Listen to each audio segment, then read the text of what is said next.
예수님께서 예루살렘에 계실 때 니고데모라고 하는 사람이 예수님을 찾아왔습니다. 니고데모라고 하는 사람이 누굴까요? 오늘 1절에서 니고데모를 소개하고 있습니다. 함께 읽겠습니다. 다 같이. 그런데 바리새인 중에 니고데모라 하는 사람이 있으니 유대인의 지도자라. 오늘 본문을 보면 니고데모라고 하는 사람, 이름의 뜻이 뭘까요? 유대인인데도 아주 현대적인 사람이에요. 당시 헬라 이름을 쓰고 있었어요.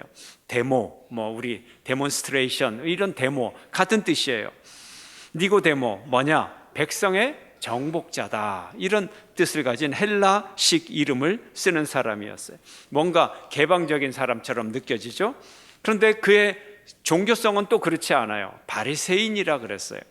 하나님의 말씀을 철저하게 지키는, 율법을 엄격하게 지키는 종파 바리새파 사람이었습니다. 그리고 또 그를 소개하기를 유대인의 지도자다, 이렇게 얘기를 합니다. 옛날 다른 번역에 의하면 유대 관원 중에 한 사람이다, 이렇게 얘기합니다. 지도자, 관원, 누구를 얘기할까요? 그 당시 최고 권력층인 산헤드린 공의회가 있었습니다. 오늘날의 국회의원인데 사실은 국회의원보다 더 권력이 있었어요. 종교, 경제, 또 사법, 행정, 모든 권력이 통합되는 한 기관이 있는데 그것이 산헤드린 공의회. 근데 이 니고데모는 71명의 산헤드린 공회 회원 중에 한 명이었다는 거죠. 권력의 핵심부에 있었던 사람입니다. 이 산헤드린 공회에는 대제사장들과 율법학자들과 또 장로들로 구성되어 있는 기관인 것입니다. 산헤드린 공회의 사람들은 재판권을 갖고 있어요. 그래서 여러 명이 함께하는 이 합의 재판관이 될 수도 있고, 또 독자적인 단독 재판권을 가지고 형법이나 형사소송이나 민사소송, 또 율법소송, 이것을 감당할 수 있는 대단한 사람이었고요. 또 평상시의 생활에서는 랍비라는 칭호를 듣는 그런 사람이었습니다. 그가 예수님을 찾아왔어요.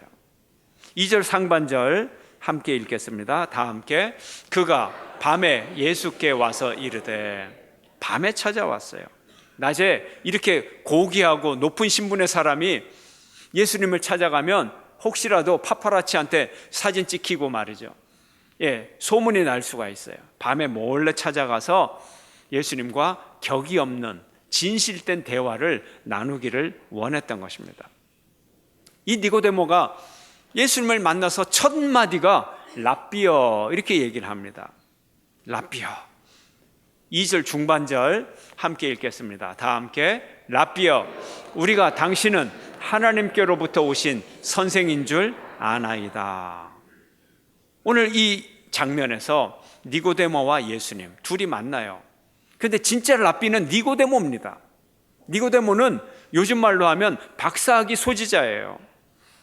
랍비 자격을 갖추려면 굉장히 어려워요. 오랜 기간 동안 공부를 해야 되고 시험을 통과해야 되고 율법과 또 형법, 민법, 또 전통, 이 모든 것에 대해서 통달을 해서 재판정의 자리에 가서 재판을 할 수 있는 자리, 이게 진짜 제도적인 랍비예요. 나이도 30살 예수님이 랍비가 될 수가 없고 40살은 돼야 랍비 자격을 따는 거예요. 요즘 말로 하면 진짜 박사가 초등학교도 안 나온 분을 만나서 박사님 이렇게 처음부터, 그것도 정중하게 부르는 거예요. 비꼬는 것이 아니고 비아냥거리는 것이 아니고요. 공식 랍비 칭호를 가진 니고데모가 무학자인 예수님을 향하여 랍비라고, 그것도 아주 정중하게 예의를 다해서 존경하는 마음으로 예수님을 불렀던 겁니다. 그리고 랍비라고 부르면서 우리라는 단어를 써요. 나 개인이 아니라 우리, 내 친구들, 그리고 많은 사람들이 당신을 랍비로 존경하고 있습니다. 당신이 하나님이 보내신 선생으로 우리는 당신을 생각합니다. 하나님이 보내신 선생이 누군가요? 모세, 예레미야, 세례 요한, 하나님이 보내신 선지자와 같은 위대한 사람으로 예수님을 고백을 하고 있는 것입니다. 인간적인 선생과 인간의 수양과 공부를 통하여서 된 인간적 랍비와 하나님이 보내신 선생으로서의 랍비는 수준차가 다른 거예요. 세상의 학벌이 문제가 아니라 초월적인 하나님의 능력이 예수님에게 있다는 거예요. 무엇 때문에? 예수님이 베푸시는 기적을 보고 바로 이 예수님이 하나님이 보내신 분이다, 우리와는 등급이 다른 분이다, 이렇게 깨닫게 되었다는 거예요. 니고데모가 예수님을 하나님이 보내신 선생으로, 하나님으로부터 오신 선생으로 인정하는 것은 예수님의 삶의 능력 때문에 그랬던 거예요. 2절 하반절을 함께 읽습니다. 다 함께. 하나님이 함께 하시지 아니하시면 당신이 행하시는 이 표적을 아무도 할 수 없음이니이다. 병자를 고치시고, 예수님은 기적을 일으키시고, 물로 포도주를 만드시고, 예수님의 분노의 능력은 성전에서 장사하는 모든 사람들을 다 내쫓는 예수님의 용기가 있었어요. 그 모습을 보면서 이분은 하나님이 보내신 분이다, 이렇게 고백을 하게 되었습니다. 이제 이 고백을 듣고 예수님이 그에게 이렇게 말씀하십니다. 거듭남에 대해서 말씀하십니다. 3절 말씀 함께 읽습니다. 다 함께. 예수께서 대답하여 이르시되 진실로 진실로 내게 이르노니 사람이 거듭나지 아니하면 하나님의 나라를 볼 수 없느니라. 니고데모가 진실로 랍비여, 하나님이 보내신 선생이라고 진심으로 고백을 하니까 예수님도 그 진심을 이 니고데모에게 말합니다. 어떻게? 진실로 진실로 말합니다. 진실로 진실로. 히브리어에서는요, 이거를 2번을 하면 이게 최상급의 뜻을 가지고 있어요. 진실로 진실로 그러면 정말 내가 내 마음을 다해서 내 진정으로 너에게 막 그냥 표현할 수 없는 그 진실을 얘기하는 거예요. 원어에는 아멘으로 되어 있어요. 이 단어가 아멘이라는 뜻이에요. 그렇게 되기를 원합니다. 정말 그렇습니다. 진실입니다. 이걸 최상급으로 이제 마음을 담아서 니고데모에게 예수님이 말씀하고 계시는 것입니다. 근데 3절을 보면 니고데모가 질문을 안 했어요. 그런데 예수님이 대답하여 이르시되, 이렇게 대답을 하고 계시는 거예요. 이게 뭔가요? 묻지도 않은 질문에 대해서 예수님이 대답을 하고 있는 거예요. 이 내용이 뭔가요? 니고데모가 고민하고 있는 내용이에요. 훌륭한 율법학자가 무엇 때문에 고민을 하고 있겠어요? 무엇 때문에 예수님을 찾아왔겠어요? 당신이 메시아입니까? 어떻게 해야 내가 구원을 받죠? 내가 어떻게 해야 영생을 얻죠? 이 질문이 율법의 최고의 질문이에요. 바로 이 질문을 하러 왔던 거예요. 질문 안 해도 예수님, 그러면 이미 그 만난 그 자체가 이미 이 질문을 하고 있다는 거예요. 오늘날 설교의 의미가 뭔가? 설교학 시간에 이런 얘기를 하는데, 오늘 예배 시간이고 또 이 시간 설교 시간입니다. 여러분이 저에게 질문하지 않았어요. 그래도 저는 여러분에게 대답을 하고 있어요. 대답을 하고 있어요. 설교학에 많은 정의가 있지만 삶의 질문을 말씀으로 대답한다, 이런 정의가 있어요. 여러분이 삶의 질문을 다 가지고 있어요. 말로 표현을 안 했지만 마음으로 예수님 앞에 삶의 질문을 던지는 그런 질문들이 다 있는 거예요. 바로 그 질문에 대한 대답을 말씀을 통해서 우리가 듣고 있는 시간, 이 시간이 예배 시간이요, 설교 시간인 것입니다. 바로 예수님이 그랬어요. 니고데모와의 대화 속에 니고데모에게 대답을 지금 하고 계시는 거예요. 우리 스스로도 알지 못하는 우리의 근본적인 삶의 문제들, 우리의 가장 깊은 괴로움, 갈등, 가장 깊은 소망들, 이 깊은 심연의 목소리에 대한, 심연의 질문에 대한 예수님의 대답인 것입니다. 예수님은 니고데모의 마음속에 있는 질문을 아시고 대답을 하셨어요. 그 대답의 요지는 뭐냐? 사람은 아무것도 할 수 없다. 거듭나야 된다. 인간은 구제불능이야. 거듭나야 돼. 이런 얘기를 하고 있는 거예요. 니고데모가 어떤 사람이라고요? 인간적으로 보면 100점 만점에 500점이 되는 사람이에요. 정말 부러운 사람이에요. 그렇잖아요. 사회적 지위, 권세도 있죠. 또 경제적으로 부유하죠. 학벌까지 있죠. 또 종교적으로도 그가 지도자죠. 도덕적으로도 부족함이 없는 사람이죠. 이런 니고데모에게 네가 가진 것으로는 안 돼. 네가 가진 학력으로도 안 되고 네가 가진 수양으로도 안 되고 너도 거듭나야 돼. 이렇게 말씀하고 계시는 거예요. 이 말을 듣는 순간 니고데모는 위기의식을 갖습니다. 불가능한 일이잖아요. 거듭나는 자체가 불가능한 일인데 거듭나야 천국 간다 그러면 천국 갈 사람이 단 한 명도 없다는 얘기예요. 자기도 못 간다는 얘기예요. 니고데모가 두려웠어요. 우리도 두렵잖아요. 이렇게 질문을 합니다. 4절 함께 읽습니다. 다 함께.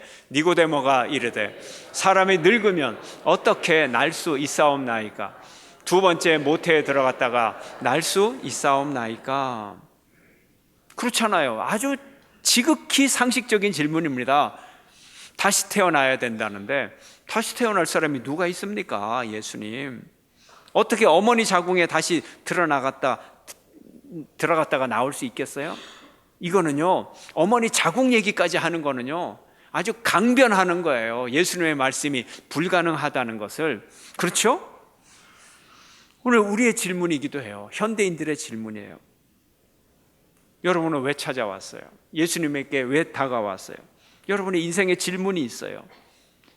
질문의 핵심, 결과를 쫓아가면 결국은 구원의 귀결이 되는 거예요.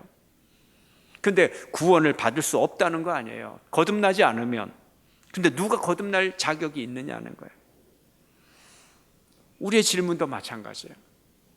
하나님, 이 현실의 문제를 어떻게 새로 시작하면 되겠습니까? 하나님, 현실에 내 있는 모든 처지들을 먼지 털듯이 훨훨 털어버리고 그저 새롭게 뭔가 출발했으면 좋은데 인생이 그런 게 아니잖아요. 하나님, 나의 과거가 나의 무거운 짐이 되어서 내 어깨를 누르고 내 발목을 꽉 잡고 있어서 내가 단 한 발자국도 새롭게 어떻게 할 수가 없어요. 하나님, 새로운 삶을 원합니다. 새처럼 좀 훨훨 날 수 없을까요? 나비처럼 좀 가볍게 좀 이 처지를 떠날 수 없을까요? 하나님, 과거와 지금 현재의 나의 삶의 터전이 이것을 다 무시하고 어떻게 새로운 삶을 좀 살 수 없을까요? 예수님은 우리가 이런 질문을 하기도 전에 다 알고 대답을 하고 계시는 거예요.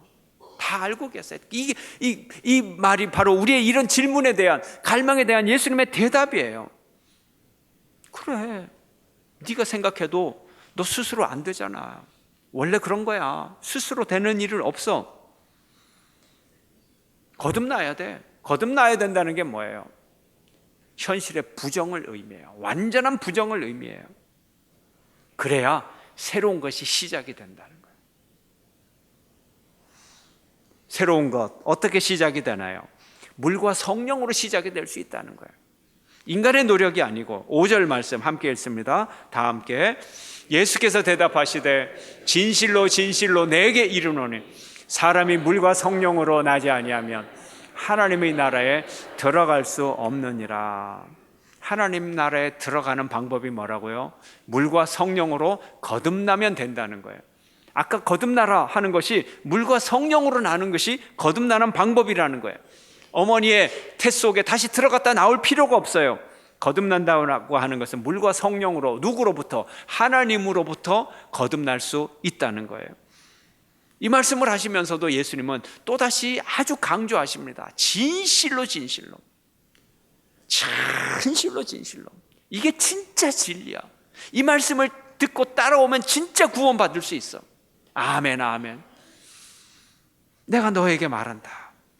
물과 성령으로 거듭난다는 것은 세례를 받는다는 뜻이에요. 세례가 뭡니까? 과거의 죄에 대해서 내가 죽고 하나님의 은혜로, 부활의 능력으로 내가 다시 살아나는 것. 형식이 문제가 아니고요, 정말 내 영혼과 정말 내 삶이 하나님 앞에서 완전한 세례를 받으면 하나님께서 우리에게 거듭남의 축복을 주시고 천국으로 들어가는 축복을 주신다는 거예요. 참된 세례는 물 세례를 받으면서 성령이 임하는 거예요. 예수께서 세례를 받고 물에서 올라오실 때 성령께서 그에게 임하셨어요. 베드로는 또 이렇게 말합니다. 사도행전 2장 38절에서 함께 읽습니다. 다 같이. 베드로가 가로되 너희가 회개하여 각각 예수 그리스도의 이름으로 세례를 받고 죄 사함을 얻으라. 그리하면 성령을 선물로 받으리니. 아멘. 여기에 세례, 회개, 성령 다 함께 들어있어요. 큰 선물이 바로 하나님의 선물인 것입니다.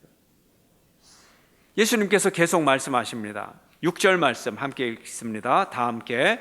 육으로 난 것은 육이요 영으로 난 것은 영이니. 우리 육신으로 태어날 때 육으로 태어난 우리 육신이 있어요. 거듭나야 한다는 것은, 육으로 난 것은 그냥 육일 따름이라는 거예요. 그러나 거듭나야 하는 것은 영으로도 또 다시 태어나라는 거예요. 물과 성령으로 또다시 태어나라는 거예요. 그래야 영적인 생명이 새로 시작될 수 있다는 말씀이에요. 그리고 육으로 태어났건 영으로 태어났건 우리 인생은 다 피동적인 인생이에요. 육으로 태어날 때 자기가 세상에 나가자 기획해서 계획 세워서 나온 사람 단 한 명도 없어요. 마찬가지로 영의 생명도 하나님이 우리에게 영의 생명을 주실 때 우리는 영의 생명을 받을 수 있다는 거예요. 우리가 죄와 과거와 우리가 죄와 또 우리 개인의 뜻에 대해서 죽고 하나님의 뜻에 대해서 다시 사는 것, 이것이 인생의 본질인데 이것이 하나님의 손에 있다는 거예요. 하나님의 계획 속에 있다는 거예요. 사람의 거듭남, 새로워짐은 우리의 능력에 있는 것이 아니라, 인간의 노력으로 되는 것이 아니라 성령에 의해서 된다는 거예요. 다시 한번 하나님이 우리를 새롭게 창조하실 하나님의 일이라는 거예요. 인간적인 출발점이 아니라 하나님의 출발점이라는 거예요. 신적인 출발점이 우리 인생에 있어야 된다는 거예요. 이것이 결정적인 하나님의 은혜인 것입니다. 오늘 본문 8절을 함께 읽겠습니다. 다 함께. 바람이 임의로 불매 내가 그 소리는 들어도 어디서 와서 어디로 가는지 알지 못하나니 성령으로 난 사람도 다 그러하니라. 아멘. 바람이 어떻게 생겨나나, 바람이 어디서 와서 어디로 가나, 그대로부터 사람들이 가진 숙제였어요. 신비였어요. 자연의 신비였어요. 기적이었어요. 바람은 불고 싶은 대로 불어요. 자기 자유예요. 우리가 뭐 어떻게 할 수가 없어요. 성령님도 마찬가지예요. 성령님도 당신이 하고 싶은 대로 하는 거예요. 이것이 하나님의 능력인 거예요. 바람이 부는 것을 우리가 마음대로 할 수도 없고 바람을 잡을 수도 없듯이 하나님이 일하시는 것을 우리가 조종할 수도 없고 하나님이 일하시는 것을 우리가 잡을 수도 없어요. 하나님은 자유하신 분이에요. 불고 싶은 대로 부는 분이에요. 그러나 그 자유로운 하나님은 은혜의 하나님이에요. 그 자유로운 하나님, 우리 마음대로 할 수 없는 그 하나님이 우리를 향하여서 징벌을 주시고 우리를 미워하시는 하나님이라면 우리가 어떻게 하나님을 당하겠어요? 그 자유한 하나님이 은혜 베푸시는 하나님인 것을 믿는 여러분 되시기를 축원합니다. 그래서 우리가 원하지도 않는데도 하나님은 우리에게 오셔서 우리를 새롭게 창조해 주시고 우리에게 은혜를 베풀어 주시는 것입니다. 바람처럼 우리의 낡은 것을 다 불어버리고 바람처럼 우리에게 새로운 기운을 우리에게 가져오시는 분, 이것이 성령님의 은혜인 것입니다. 이것이 하나님의 신비인 것입니다. 이것이 하나님의 비밀스러운 경륜인 것입니다. 우리 자신이, 우리들 각자가 바로 이 하나님의 비밀스러운 경륜 가운데서 하나님의 뜻 가운데서 새롭게 거듭난 존재임을 믿는 여러분 되시기를 축원합니다. 하나님은 절대적 자유 속에서 우리는 절대적인 은총을 베풀어 주시는 것입니다. 성령의 바람이 부는 곳에 우리의 모든 매였던 것이 다 풀리고 성령의 바람이 부는 곳에 죽었던 우리의 생명이 다시 살아나는 은혜를 우리가 얻게 될 것입니다. 여러분은 거듭난 존재입니까? 여러분은 거듭났습니까? 여러분은 새로 태어났습니까? 우리가 바람을 통제할 수는 없지만 우리가 성령의 존재를 느낄 수 있고 성령의 능력을 느낄 수가 있습니다. 하나님의 영이 함께하는 사람은 자기 존재에 변화가 일어난 것을 스스로 느껴야 되는 것입니다. 내가 하나님으로부터 거듭났으면 나는 변화를 내가 느껴야 되는 거예요. 여러분 성령을 느끼십니까? 여러분의 숨을 한번 불어보세요. 후, 손바닥에 대가 후 한번 불어보세요. 바람은 안 보이지만 느껴지잖아요. 내 입김의 능력이 느껴지잖아요. 하나님의 영이 내게 왔다면 그 능력을 우리가 느껴야 되는 거예요. 거듭난 사람은 자기가 거듭났는지를 알아야 되는 거예요. 성도는 거듭난 사람이에요. 사람이 태어나야 잘할 수 있잖아요. 거듭나지도 않고 하늘나라의 축복을 받겠다고요? 아니요, 받을 수가 없어요. 사람이 태어나야 젖도 먹고 그 다음에 걸어다니고 유치원도 가고 학교도 가죠. 학교를 입학을 해야 졸업도 하죠. 사람이 새 생명을 얻어야 하나님의 자녀가 되는 거예요. 하나님 나라 백성이 되어야 축복의 청지기가 될 수 있는 거예요. 아브라함의 자손이 되어야 믿음의 유산을 얻을 수가 있는 거예요. 여러분이 거듭나야 하나님의 축복을 누릴 수 있는 거예요. 거듭나는 여러분 되시기를 축원합니다. 새로 태어난 사람은 성령으로 난 사람이고요, 그의 영의 양식을 먹어야 되는 거예요. 오늘 이 자리에 여러분이 오신 것은 여러분의 영의 양식이 배가 고파서 오신 거예요. 놀러 오는 사람은 단 한 명도 없어요. 이 자리에 여러분이 여러분의 영혼의 배고픔을 느꼈어요? 그러면 여러분의 영혼이 거듭난 거예요. 여러분 육체가 다 있습니까? 육체가 있다는 것이 뭐로 증명이 됩니까? 끼니가 되면 배가 고파요. 물을 안 마시면 목이 말라요. 나는 1년을 살아도 밥 한 끼도 안 먹고, 그리고 나 물도 한 방울도 안 마시고 1년을 살았어. 그러면 뭐예요? 그 사람, 나는 귀신입니다, 이렇게 고백을 하는 거예요. 아니면 나는 천재입니다, 나는 요괴 인간이에요, 뭐 그렇게 얘기하는 거예요. 우리가 육신이 있으면 뭐가 돼요? 육신으로 태어난 사람은 배가 고파요. 울어요. 젖죠, 우유죠. 우는 거예요, 배고파서. 여러분이 영으로 태어났으면 뭐가 배고파야 돼요? 영의 양식이 배가 고파야 돼요. 하나님, 내게 영의 양식을 주세요. 말씀을 주세요. 내 영이 살아나게 해주세요. 내가 내 삶을 도덕적으로 살아가게 하시고 하나님의 뜻대로 살아가게 하시고 내가 거룩한 삶을 살기를 원합니다. 이 욕구가 막 생기는 거예요. 이런 거룩한 뜻에 배고파지는 거예요. 이게 변화인 것입니다. 아멘. 죄를 짓고도 아무 죄의식이 없어요. 거듭난 게 아니에요. 죄를 짓고는 내가 하나님 앞에 큰 죄를 지었구나, 하나님 나를 용서해 주세요, 눈물로 회개할 수 있다면 그건 거듭난 존재인 것입니다. 하나님께서 여러분을 영적으로 새롭게 거듭나게 하셨습니다. 천국이 여러분의 것입니다. 천국이 우리의 것입니다. 육은 육의 양식이 필요하고 영은 영의 양식이 필요하고 영에 배고픈 사람은 영적으로 거듭 태어난 사람인 것입니다. 우리가 육의 아이를 키우듯 우리 속에 있는 영의 아이를 우리가 키워서 성숙한 그리스도인으로 키워가야 되는 것입니다. 원래 우리 인간은 보편적으로 거룩하지 않은 본성을 가지고 태어납니다. 그러나 성령의 능력으로 우리의 본성이 거룩하게 된다면 우리는 영적으로 새로워진 거듭난 존재로 새로 살아가게 되는 것입니다.